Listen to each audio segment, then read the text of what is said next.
15 दिवसात 5 किलो वजन कमी करण्यासाठी जो डाएट प्लॅन दिला जातो त्याच्यामध्ये स्पेशली सांगतात की सॅलड खायचे आहेत, पण त्याच्यामध्ये गाजर आणि बीट खायचं नाहीये.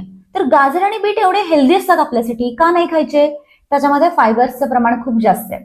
एवढे फायबर्स पचवण्याची आपल्याला सवय नसते, म्हणून बऱ्याचदा त्याच्यामुळे ब्लोटिंग होतं. हळूहळू आपण ते फायबर पचवण्याची क्षमता डेव्हलप केली तरी सुद्धा त्यांच्यामुळे पोटातले किंवा इंटेस्टाईन मधले बॅक्टेरियाज वाढल्यामुळं ॲब्डॉमिनल साईज वाढतो. म्हणजे वजन कमी करण्या आपण कशासाठी करतोय? पोट कमी करण्यासाठी. आणि पोटावरतीच एक प्रकारची स्वेलिंग आल्यासारखं होतं, पोटाचा आकार वाढतो. तर याच्यातले फायबर्स कट करणं गरजेचं आहे. हे कसं करू शकतो आपण? या तर यांना आपण ज्यूस फॉर्म मध्ये करू शकतो. मग तुम्ही म्हणाल हे तर कॉन्सन्ट्रेटेड फॉर्म मध्ये शुगर गेली. नाही जाणार, कारण ज्यूस मध्ये आपण पाणी ऍड करायचंय. तर याला आपण ज्यूस फॉर्म मध्ये घेऊ शकतो किंवा गाजर आणि बिटाचं आपण सूप तयार करून त्यांना घेऊ शकतो.